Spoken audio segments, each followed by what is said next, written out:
La historia de la humanidad ha contado con hombres y mujeres que tuvieron como principal reto la creación. Vieron, sintieron, pensaron y vivieron en el mundo de una manera diferente.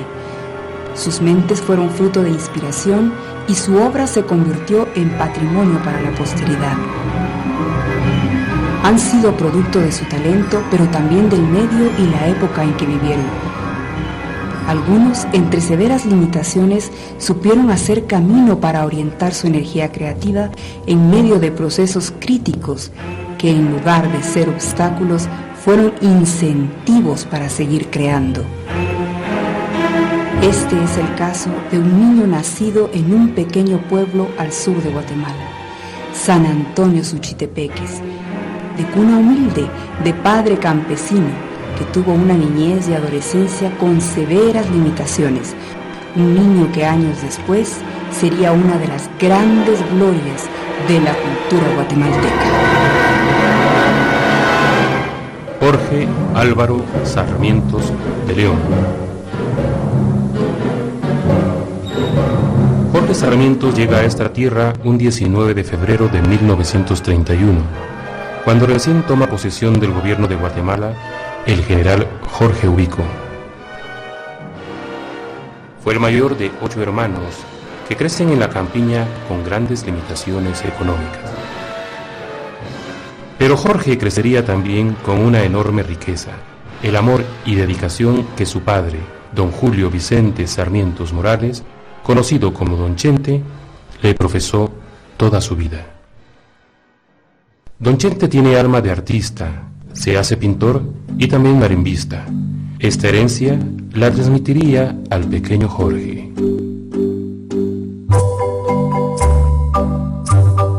Cuando Jorge tiene 4 años, don Chente comienza a enseñarle cómo tocar la marimba, habilidad que logra desarrollar a corta edad.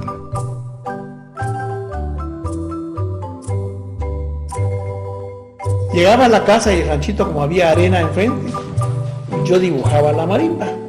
Yo era los bajos, era el centro, era el tiple, los pícolos, y yo era todo. Yo estaba bajo limonar haciendo una soleata, no serenata, soleata, porque era día. Yo hacía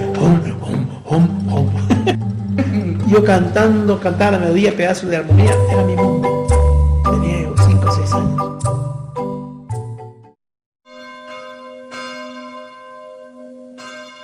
La abuela paterna insiste en que Jorge asista a la iglesia del pueblo. Jorge se ve hechizado por la iglesia, de tal manera que llega en cierto momento a insistir en convertirse en cura. Pero esto no era por la religión precisamente. Porque fíjese que yo miro que el padre pasa allá y ahí está escrita la música y él canta. Imagínense qué ignorancia la niña, ¿verdad?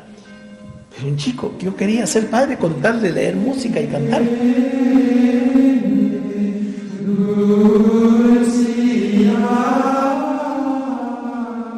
Para mediados de la década de los años 30, Ubico busca perpetuarse en el poder, lo que finalmente logra. A este periodo se le conocería como la dictadura de los 14 años. El terror y la violencia política se hacen parte de la vida de los guatemaltecos. En medio de la crisis política y económica y ante el desempleo que alcanza a la familia, la madre de Jorge, doña María Berta de León Alvarado, lava grandes cantidades de ropa en el río que pasa frente a su vivienda. Mientras tanto, don Chente se convierte en planchador de esa ropa y Jorge, aprendiz de este y muchos oficios.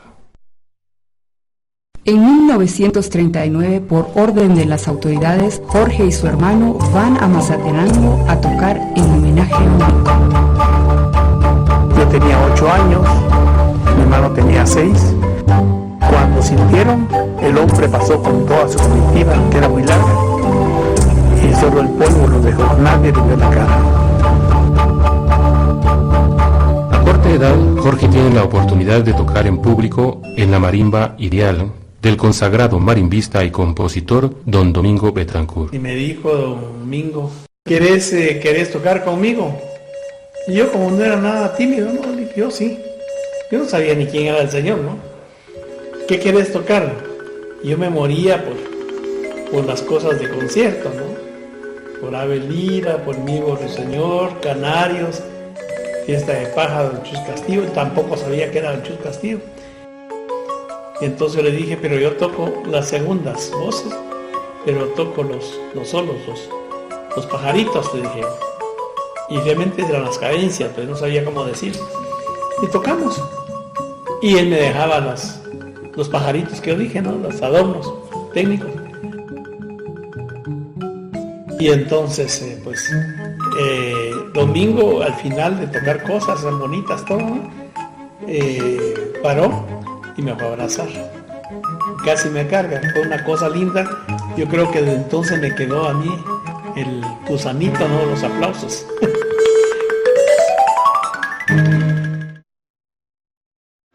Para 1944, la guerra está en pleno desarrollo.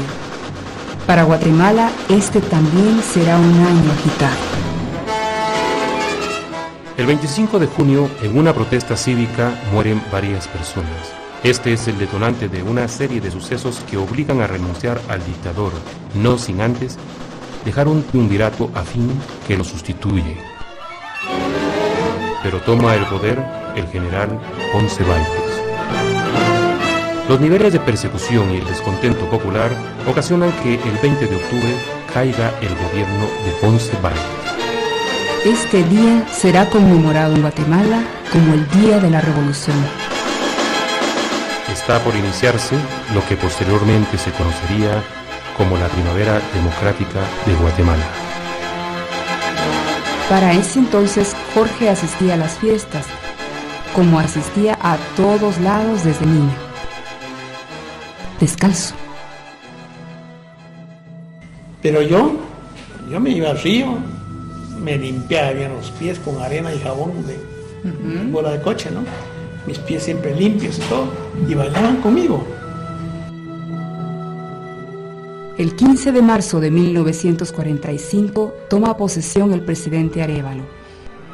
Ese día Jorge se pone zapatos por primera vez.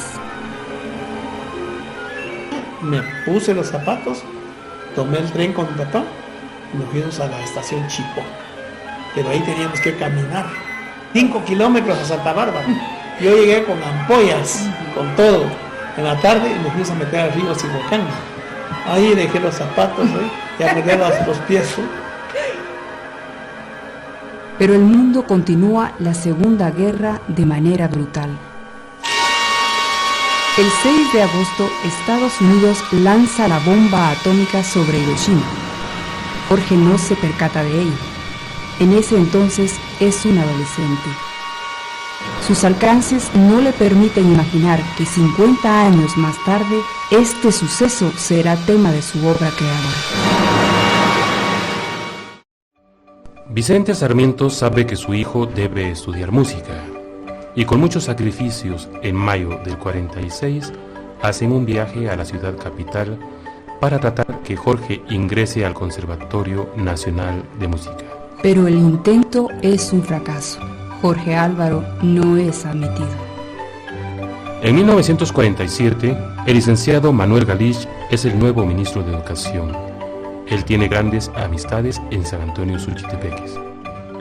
Cuando Galich llega a San Antonio, escucha a Jorge tocar. Galich expresa su admiración por el virtuosismo del muchacho. Esta situación es aprovechada para pedir su ayuda y que Jorge estudie en el conservatorio. Le dijo, no se preocupe, llegó una nota en poco tiempo. Preséntese al conservatorio Alexander. Jorge llega nuevamente al conservatorio en mayo del 47.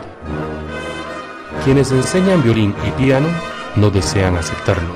Es un campesino de manos ásperas y rudimentarias que, según ellos, no tiene las condiciones para tocar esos finos instrumentos. Además, las autoridades del conservatorio piensan que Jorge es muy viejo para aprender a tocar piano. Yo tenía 16 años y era tal mi necesidad. Yo tenía necesidad de aprender música. yo era músico. Y el examen lo hice, no me daban violín, no me daban cello, no me daban piano, porque yo tenía las manos de puro montés, con la soga, con leñar a ganado y todo, los callos. Tocaba una de tus canciones, y entonces yo en el piano, como fuera marimba, toqué como si fuera 3 baquetas, 2 aquí y 1 aquí, con lo cual yo estaba acostumbrado. Después ya usé 4, y toqué con todas las armonías una canción. Y tenés otra, y toqué la otra, y otra. Entonces se levantó el director del conservatorio y me dice, ¿esas canciones son suyas? Sí, pues yo las escribo al oído. Pero la prueba decisiva es cuando le piden que toque el himno nacional, y lo toca a 3 voces como lo ejecuta en la marimba. Yo lo acepto, dijo Manuel Gómez, él fue mi salvador. Es 1947 y Jorge logra ganar su primera gran batalla.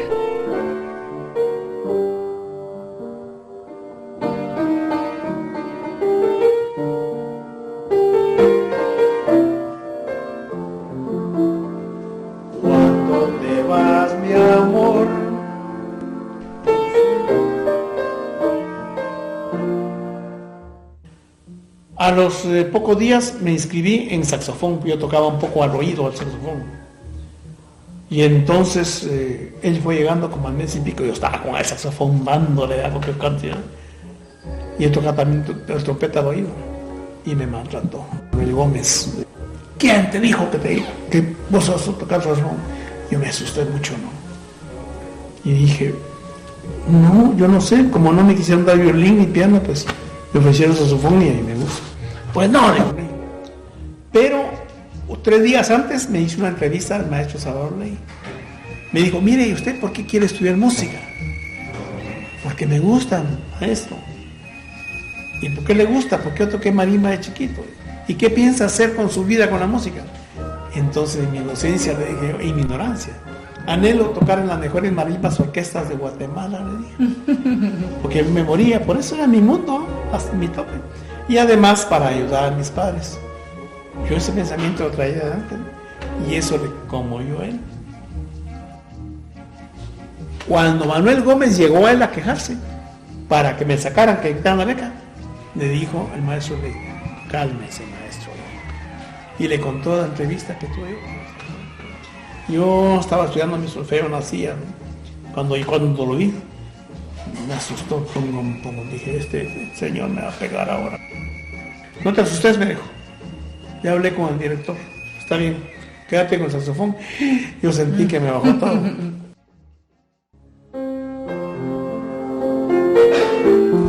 En 1947 compone un bolero sencillo, Alma Mía.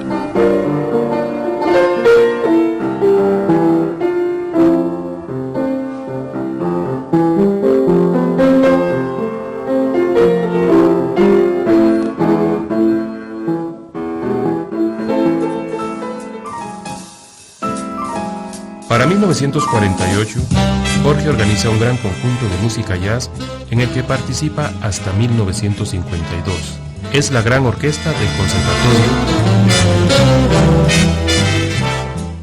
Yo organicé una orquesta de 3 trompetas, 4 saxofones, un trombón, batería, contrabajo y piano. Yo la hice con alumnos avanzados del conservatorio y algunos alumnos egresados del conservatorio.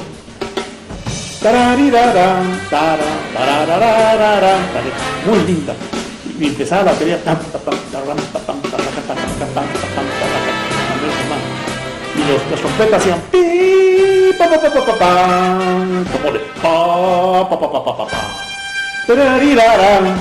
así una orquesta grande.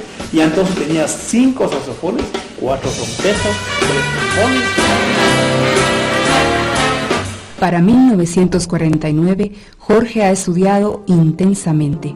Presenta el 3er año de estudio de piano secundario y lo gana de manera sobresaliente.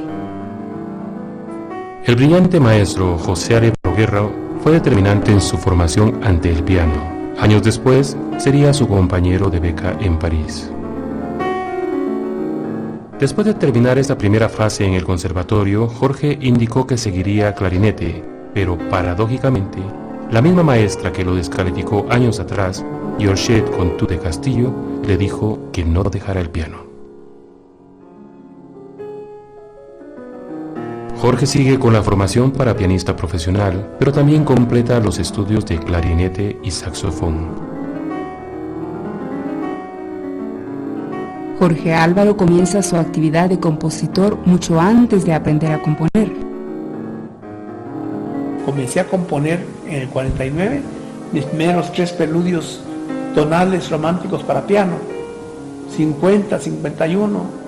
En 1952 compone Tocata para piano, que obtiene el segundo lugar en el certamen permanente 15 de septiembre. También compone la suite para violín y piano, que obtiene el tercer lugar y contiene 4 cuadros que evocan temas musicales guatemaltecos. Un muchacho de 21 años, de origen campesino, que aún estudiaba en el conservatorio, obtiene simultáneamente 2 premios con sus primeras obras. Ese mismo año compuse mi primera obra sinfónica, 5 estampas cachiqueles descriptivas, que ganaron el primer premio de ese concurso. 5 estampas se estrenaría el 23 de noviembre en el Teatro Capitol de la ciudad de Guatemala. La grabación sería quemada por los anticomunistas cuando destruyeron los archivos del período revolucionario existentes en la Radio Nacional TGW. La sombra del intervencionismo se posa sobre Guatemala. Las condiciones para Jorge y para muchos guatemaltecos están por cambiar. Había muchos sueños, cosas muy importantes, pero desafortunadamente la invasión extranjera nos hizo daño. Y a mí personalmente me hizo mucho daño, porque mis sueños se vinieron abajo. Cambió completamente la dirección. Ya no había aquella confianza, no había aquel valor, no había aquella esperanza, no había un estímulo, porque las autoridades que apoyaban el desarrollo del arte, la cultura en general, ya no estaban. La primavera democrática ha terminado. Jorge y miles de personas lloran el suceso. Guatemala tiene un nuevo presidente, el coronel Carlos Castillo Armas.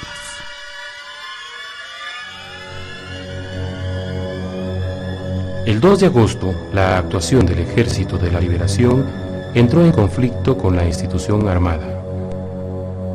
Por medio de jóvenes estudiantes de la Escuela Politécnica, es atacado y derrotado el Ejército de Liberación en los campos del Hospital Roosevelt. Sin embargo, la intervención de la Embajada de Estados Unidos hizo de tal derrota una victoria para la contrarrevolución.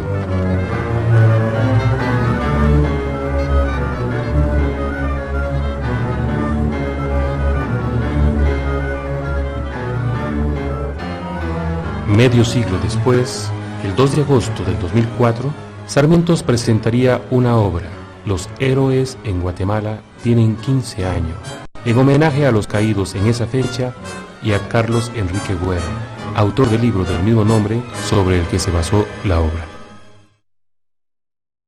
Jorge está desempleado. No puede trabajar en la Radio Nacional por su manifiesta simpatía al gobierno revolucionario.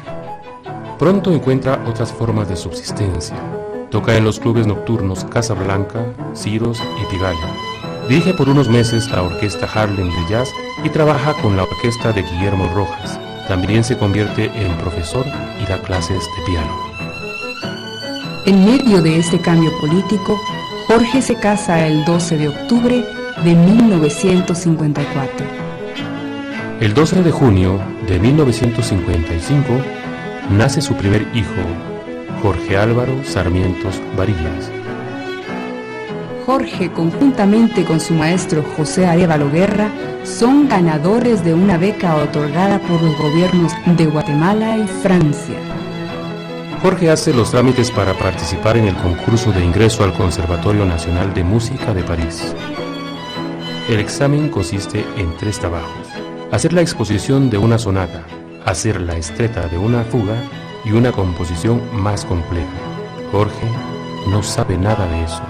Él iba a aprender. Como era de esperar, perdió el examen. Trabaja y estudia rigurosamente y se somete al examen de ingreso a una institución más acorde con sus expectativas, la Escuela Normal Superior de Música de París. Esta vez, a finales de octubre del 55, es aceptado. Bajo un duro régimen estudiará piano, composición y dirección de orquesta. Durante su estadía en París, su actividad compositiva es prolífica. Compone música para el ballet drama El vendedor de máscaras, del libreto de Carlos Girón Serna. 6 cantos campesinos de esperanza para voz, soprano y piano. Sexteto número 1 para piano y quinteto de vientos, que obtiene el premio en 1956. Esta obra incluye armonías yuxtapuestas, cuyo tema tercero es una canción popular guatemalteca, El Michito. Jorge se ve obligado a realizar su viaje de regreso en febrero de 1957, pero no se esperaba lo que venía. Regresé y pues el matrimonio que tenía no funcionó y solo me hicieron el daño de regresar. Cuando yo llegué con el doctor Rendón Parnoya, Carlos Rendón Parnoya, que era el director general de Bellas Artes, Chato, veniste tarde. Tu beca la di ayer y la di a 2 de tus amigos que te quieren y que vos querés mucho, que vos ayudaste en París. ¿Quiénes son? Hugo Carrillo y Marita Rodríguez.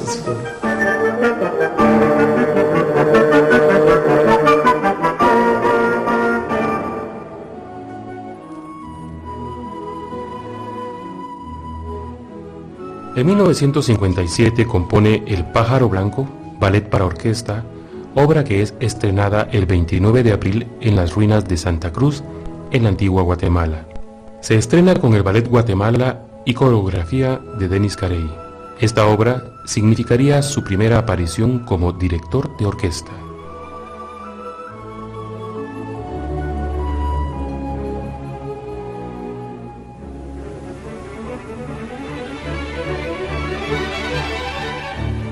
Sarmientos había regresado.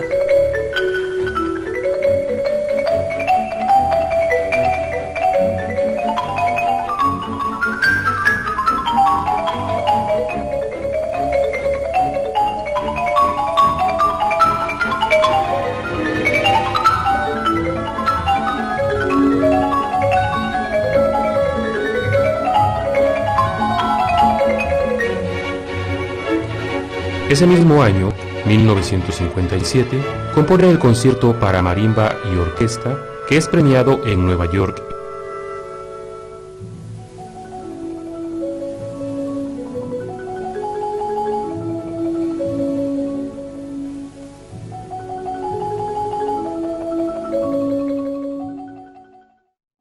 A principios de 1958, un familiar de Jorge es herido de bala. Su vida estaba a punto de dar un nuevo giro. Jorge visita al herido que se encuentra en el hospital de rehabilitación de Lix y conoce a una joven laboratorista. Ella significaría algo especial para su vida. La muchacha se llamaba Matilde Roldán Salguero. Siempre la llamaría Mati. Y voy conociendo a una mujer delgada, con unas líneas muy lindas y un pelo precioso a la cintura, suelto, negro, y unos ojos lindísimos, y todo en su cara, ¿no? Son unas facciones bellas. Y nos caímos bien. Al siguiente día llegué a ver a otra pariente, y ahí era mitad pariente y mitad interés de ella. Eso fue el día jueves, eso fue el 15 de enero. Cuando me lo presentaron, yo ya lo conocía. Es decir, yo lo había visto dirigir El Pájaro Blanco, pero jamás me imaginé que yo lo iba a conocer en persona. Cuando esta amiga me lo presentó y me dijo quién era y todo, entonces la verdad es que yo me emocioné. Se conocieron el 15 de enero. De enero. Sin embargo, el 18 de enero ya el amor estaba en el aire. ¿Sabe qué? Es que da pena porque tan luego, ¿no? No. No sé si fue el 18 de enero de ese año, fue el siguiente. Diga la verdad y toda la verdad. Sí, fue rápido. En realidad que fue rápido porque fue una amistad bastante acelerada. Y mire hasta la fecha que estamos aquí.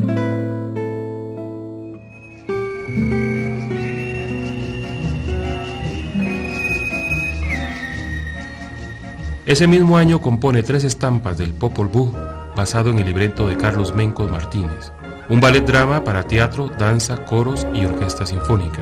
Nuevamente, Sarmientos obtendrá el primer premio del certamen permanente de Ciencia, Letras y Bellas Artes, rama Música, en 1959. El 14 de septiembre de 1959 es invitado por primera vez a dirigir la Orquesta Sinfónica Nacional en el Teatro Capitol, en un concierto que no incluye obra suya. A finales de 1959 e inicios del 60, participa como director musical en la gira que el Teatro de Arte Universitario TAU realiza por Israel, Turquía, Italia, Alemania, Francia, Holanda y Bélgica. Dirige la Orquesta Sinfónica de Israel, interpreta la música del ballet El Pájaro Blanco, la segunda estampa Cachiquel y 2 obras más del maestro Ricardo Castillo. El 13 de noviembre de 1960 se genera una rebelión de militares que pretenden derrocar a Idígoras para restablecer el proceso democrático y como reacción al hecho de que está utilizando a Guatemala para la invasión a Cuba. La Fuerza Aérea Americana emplaza a la Fuerza Aérea Guatemalteca para que depongan el movimiento que finalmente es controlado. Algunos oficiales huyen a Honduras y otros se esconden, entre ellos John Sosa y Luis Turcios. La guerra interna estaba por comenzar y duraría 36 años.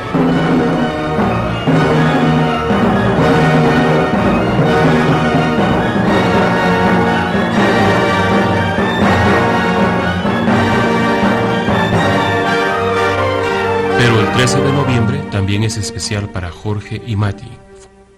Fue el día en que contrajeron matrimonio, en contra de la voluntad del padre de Mati.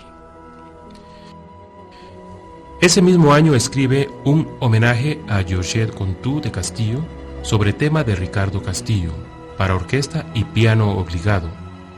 En 1961 compone el concierto para oboe y orquesta dedicado al maestro Manuel Gómez, como agradecimiento por el apoyo que le dio durante sus años de estudio en el conservatorio. Para inicios de la década de los 60, Jorge era un reconocido compositor y director de orquesta. Su trabajo y trayectoria lo hacen acreedor a la máxima condecoración nacional, la Orden del Quetzal, la cual recibe el 15 de septiembre de 1961 en el Estadio Nacional Mateo Flores. Al recibir dicha orden, no tenía idea de lo que significaría para su propia seguridad y la de su familia en un futuro muy cercano. En 1962 se desarrollarían una serie de sucesos que enlutarían nuevamente a la familia guatemalteca. Las jornadas de marzo y abril constituyen un hecho histórico de resistencia popular en contra de la anarquía y la represión del gobierno de Idígoras y a los resultados fraudulentos de la elección de los diputados al Congreso. El 12 de abril de 1962, la ciudad lleva 2 meses de luchas callejeras que se están convirtiendo en una insurrección popular. Los estudiantes de Derecho, Noé López, Armando Funes y Jorge Gálvez Galindo, son asesinados en la puerta de la facultad por una patrulla militar. Una hora después, es asesinado el estudiante de comercio Felipe Gutiérrez Lacán.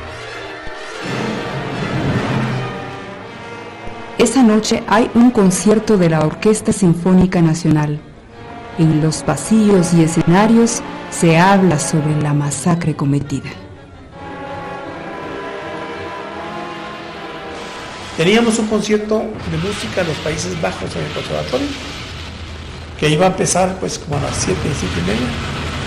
Y entonces cuando llegaron con la noticia, este mismo maestro, Manuel Gómez, yo iba a salir a dar la noticia, me dijo, no te muevas, vos ya estás muy choteado, voy a hablar yo, vos delicado que hables.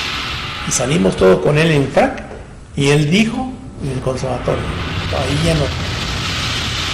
Buenas noches, excelentísimos embajadores y distinguido público asistente al auditorio del Conservatorio Nacional de Música. La Orquesta Sinfónica Nacional no puede hacer música con sangre derramada por un asesino que gobierna Guatemala, el general Miguel Idígoras Fuentes. Yo soy el responsable de mis palabras, pero el responsable de los crímenes es el gobierno. Estalla un griterío terrible, voces que reclaman el arte por el arte es ajeno a la política, y otras personas aplaudiendo y dando vivas a la orquesta. El público abandona el salón. Al día siguiente, que era la huelga de olores, el desfile, en lugar de la huelga fue el funeral de las tres. El féretro de Armando Funes tomó para San Pedro Zacatepeques, San Marcos. Jorge Gálvez y Toledo al cementerio. Habían como 30,000 gentes. Pues entramos al cementerio y en el panteón más alto el indio Hernández se paró, humanista, y dijo las palabras que yo renunciaba a la orden de Quetzal. Y una de esas cláusulas que él mencionó la hice yo en la declaración ya en la facultad, que renunciaba de la orden de Quetzal con la esperanza de reconquistarla algún día, pero dentro de un marco de auténtica dignidad de gobierno. El texto fue leído en los principales radioperiódicos. Por primera vez en la historia, alguien ha renunciado a una condecoración como protesta por los actos de gobierno. El 13 de abril, Jorge está en el bar Eli. Aparece Tino Páez, muerto años más tarde, que con sigilo saca a Jorge del bar. 10 minutos después, el jefe de la policía política secreta de Idígoras, conocido como Huevo Loco, irrumpe buscando a Sarmientos. Estuve de casa en casa, me escondieron porque había orden de Idígoras de golpearme, quebrarme y sacarme del país. El director de la Orquesta Sinfónica, José María Franco Gil, es amigo de Idígoras e intercede por él, por lo que Sarmientos puede volver a tocar a la orquesta. Jorge compone la obertura popular para orquesta. Le puse obertura popular dedicada a los obreros y campesinos, especialmente. Y entonces me acordé de este tema, y con ese tema, en modo menor, comienzo la introducción. Este tema lo uso en toda la obra, es el tema principal, con otros subtemas.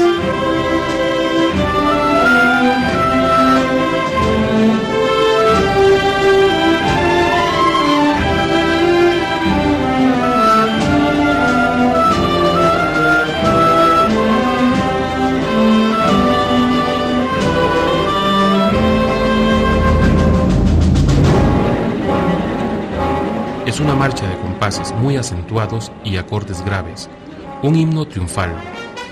Fue hecho sobre un verso de Vinicio Castañeda que comienza: adelante clase proletaria, campesinos y obreros en acción, a luchar por la reforma agraria, objetivo de la revolución. El 5 de octubre es estrenada su obertura popular, 20 días antes de que naciera su segundo hijo, Igor.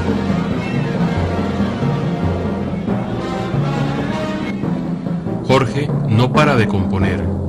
Escribe su concierto para 5 timbales y orquesta, que se estrenará el 5 de mayo de 1965 en Washington. Juan José Arévalo regresa el 29 de marzo del 63 para participar en un nuevo proceso eleccionario. El 30, el alto mando del ejército da el golpe de Estado. El coronel Enrique Peralta Azurdia toma el poder. Se intensifican las medidas anticomunistas que violan los derechos humanos. Como reacción a este golpe de Estado, se consolida la guerrilla como fuerza organizada antagónica. A principios de junio del 63 es detenido por la policía judicial. Un interrogatorio que tuve con receptores allí cerca de la Tigrera, porque ahí nos tenían, ¿no? En los bajos sótanos de la policía. Me preguntaban, ¿usted hace música comunista? ¿Qué es la música comunista? Se habían llevado varias partituras mías, que eran compositores rusos. Y esto es cierto. Mire, no sabía ni pronunciarme ese. Aquí está uno, dijo, Tchaikovsky. En ese momento estaban presentando precisamente el Ballet Guatemala, el Lago de los Cisnes, de Tchaikovsky. Yo dije, pero imagínense que si fuera música comunista no estuvieran presentando en el Teatro Capitol. ¿Y quién está presentando eso?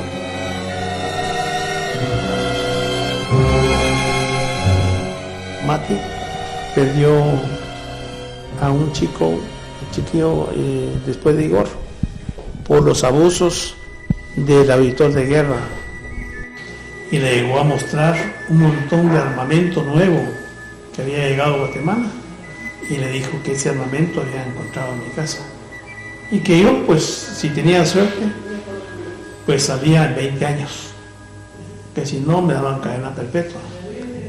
Esto sí psicológicamente le hizo mucho daño a Mati, y como contaba, se puso a llorar, tenía 7 meses.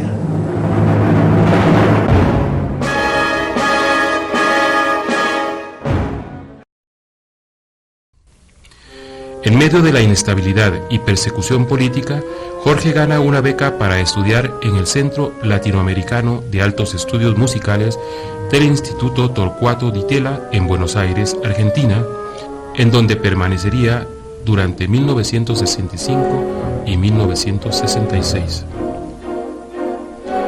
En Buenos Aires compone Preludio y Danza Orgiástica para orquesta, la cual obtiene el Premio Único Iberoamericano en los Juegos Florales de Quetzaltenango.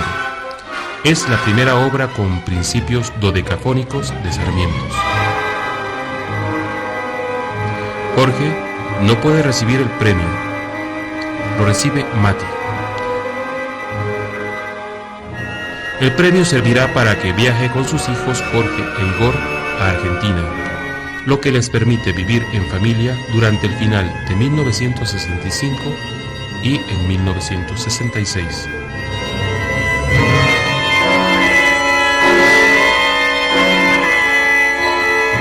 En 1966, de mayo a julio, dirige la Orquesta Sinfónica de Chile. En octubre de ese mismo año le piden nuevamente que dirija dicha orquesta.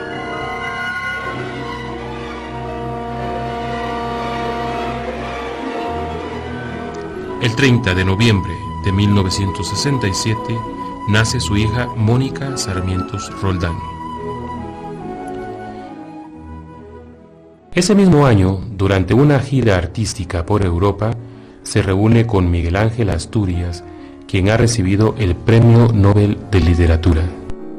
Y le conté que el viernes anterior, en el ABC de Madrid, un compositor catalán me dijo, en medio del concierto, Sarmiento, y me mostró Miguel Ángel Asturias, Premio Nobel de Literatura, ¿no? Y sacó una botella de champán, sacaron a mí fría. Y yo me venía a preguntar, licenciado, yo le decía así, licenciado, ¿usted me va a acompañarnos? No, sarmienticos, me dijo, porque ya me tomé mi cuota. ¿Y cuál fue su cuota? ¿Se puede saber? Nada menos que el Atlántico y el Pacífico. Fue bueno, ¿eh? El Che Guevara muere en Bolivia en 1967. Jorge escribe una significativa obra que titula La muerte de un personaje. En 1970, el presidente de la AEU me encomendó una obra para conmemorar los 50 años de fundación de la AEU, precisamente.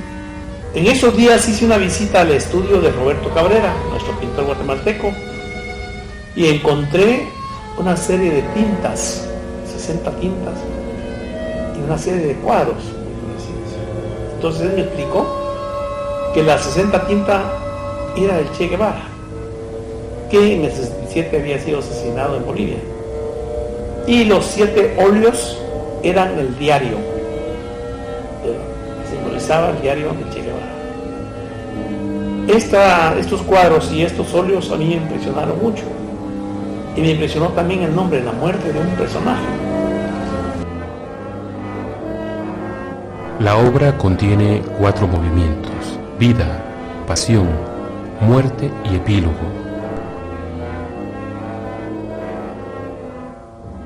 En ese momento no se conoce su dedicatoria real. No se supo en Guatemala hasta cuando las cosas cambiaron acá. Y sobre todo cuando se firmó la paz.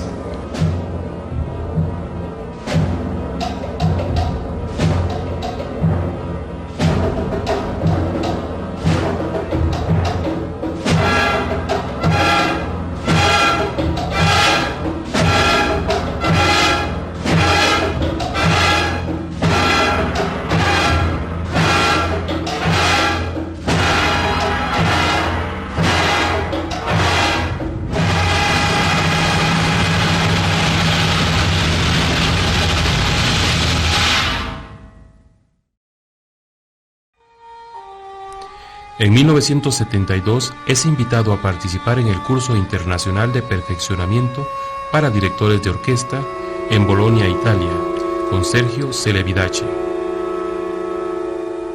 De 1972 a 1991 es el director artístico de la Orquesta Sinfónica Nacional de Guatemala. Durante este periodo, y debido a las responsabilidades administrativas del cargo, Jorge disminuye su producción como compositor. Sin embargo, en 1976 escribe Ofrenda y Gratitud, Terremoto 76, para orquesta.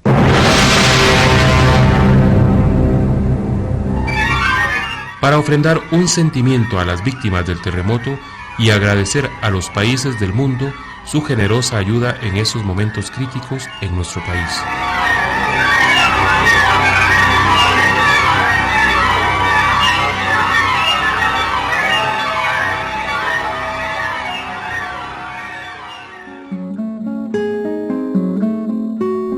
Ese mismo año recibiría las Palmas Académicas de Francia. En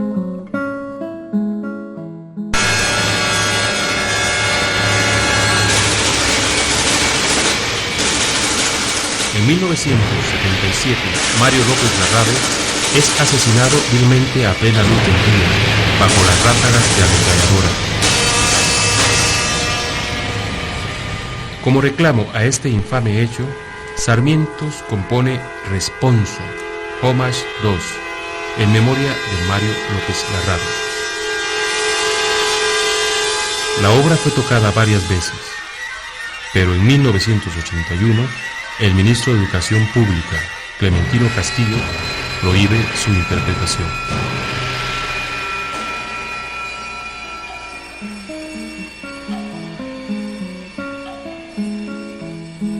En 1977 cumple sus bodas de plata como compositor y le es otorgada la Medalla de Oro de Bellas Artes. También recibiría el pergamino de la Orquesta Filarmónica de Bogotá, Colombia.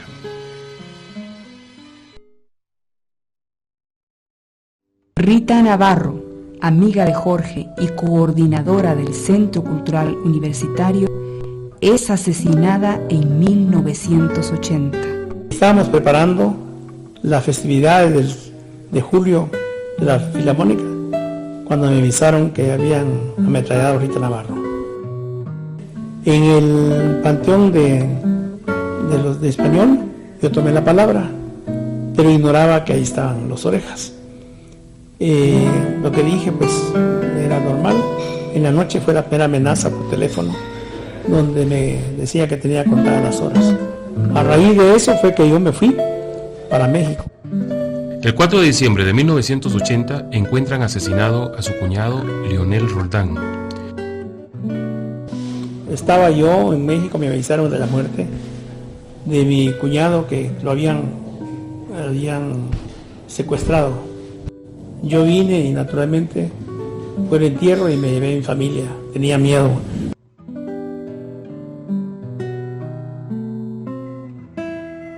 Durante su estancia en el vecino país escribe concertante para clarinete y orquesta, nocturno para piano y cuarteto de cuerdas, preludio y serenata rítmica para 4 guitarras y crótalo, bragarfonías para coro mixto a 8 voces, piano, timbales y percusiones. En 1982 recibiría el Emeritísimo de la Universidad de San Carlos de Guatemala.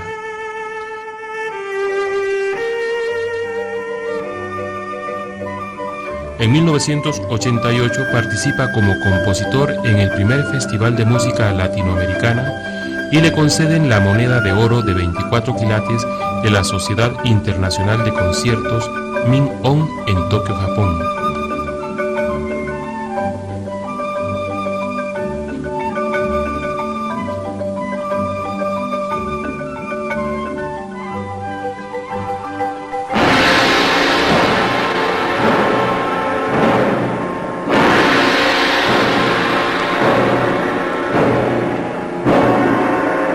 En 1990, 8 días después del primer concierto que hiciera con la Orquesta Sinfónica Simón Bolívar y de dirigir también la Orquesta Sinfónica de Venezuela, específicamente el 21 de diciembre, recibe de manos del embajador de Venezuela la Orden Andrés Bello.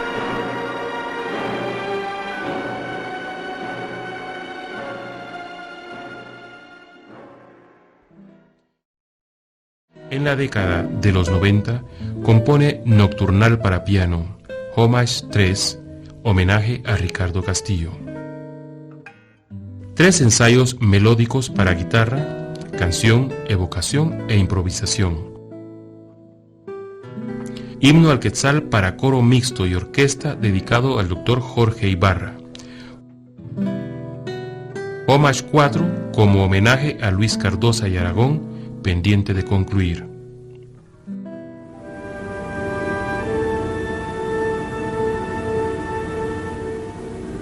En 1994, luego de leer un libro de cuentos para niños escrito por Toshi Maruki, que narra lo que vivió una mujer en el ataque atómico del 6 de agosto de 1945, Jorge escribe El destello de Hiroshima.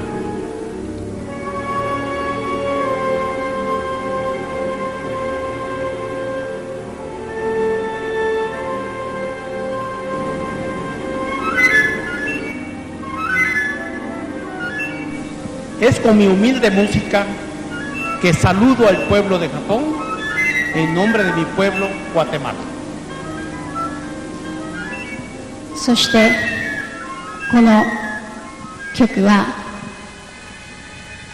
グアテマラの皆様から日本の皆様へという願いもこもっております。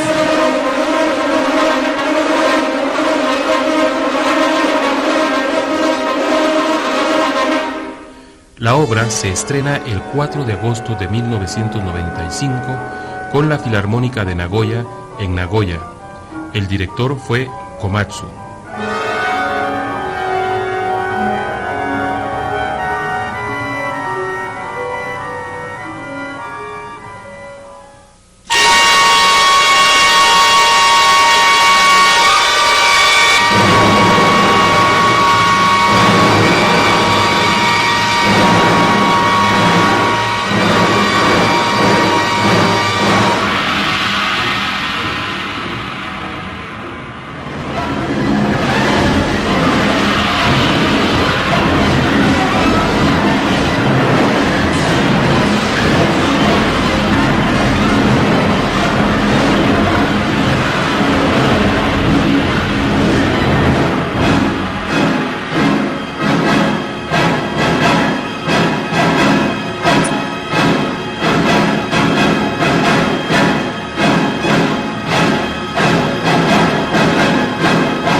原爆は自然に落ちるものではない。人間が落としたものである。間はこの残虐な行為に責任を持たなければならない。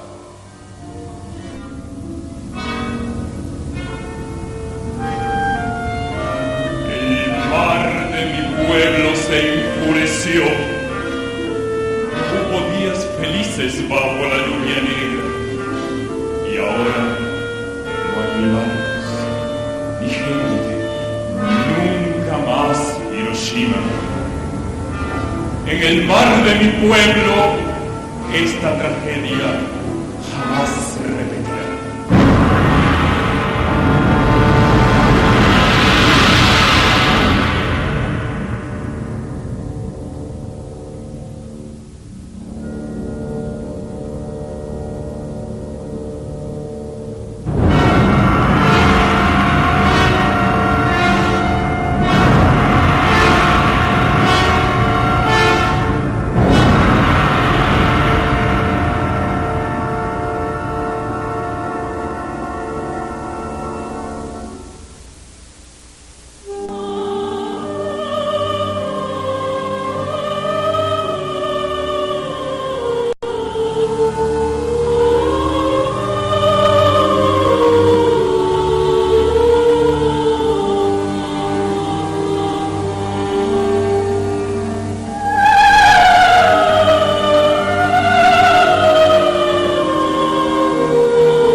Al concluir, hubo 8 o 9 minutos de ovación.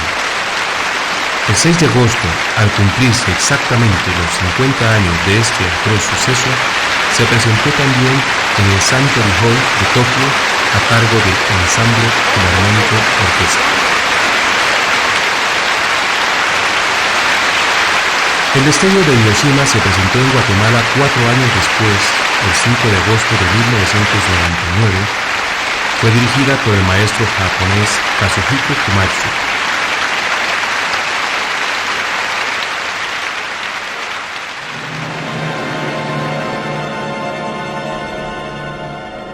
El proceso de paz que poco a poco se ha ido consolidando es motivo para una nueva obra de Sarmientos.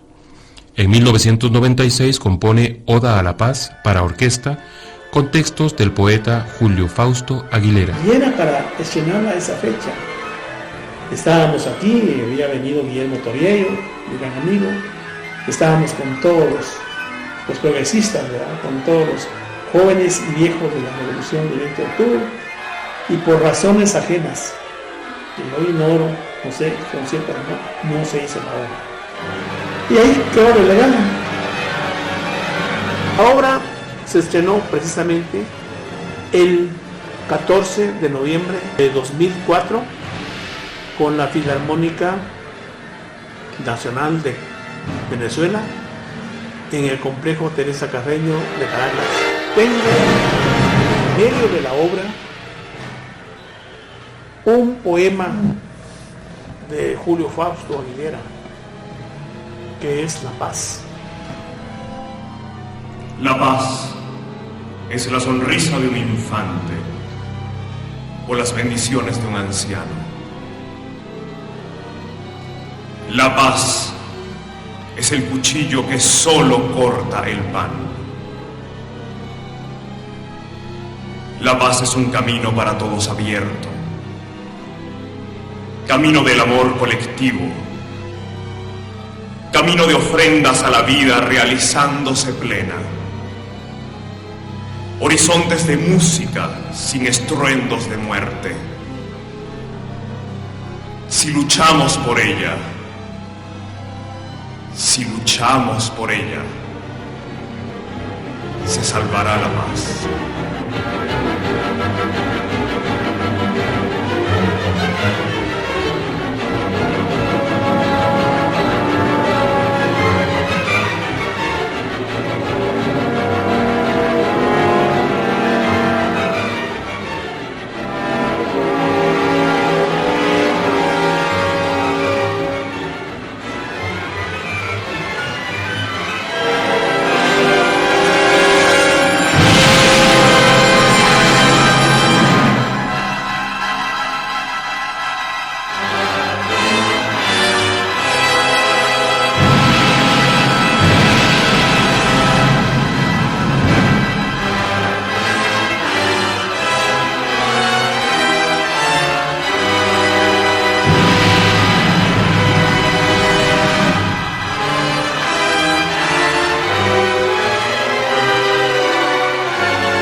En el 2004, a los 73 años, luego de una permanente y productiva vida, Jorge Álvaro Sarmientos logra trasladarse con su esposa Mati a su casa propia en San Lucas, Zacatepeques.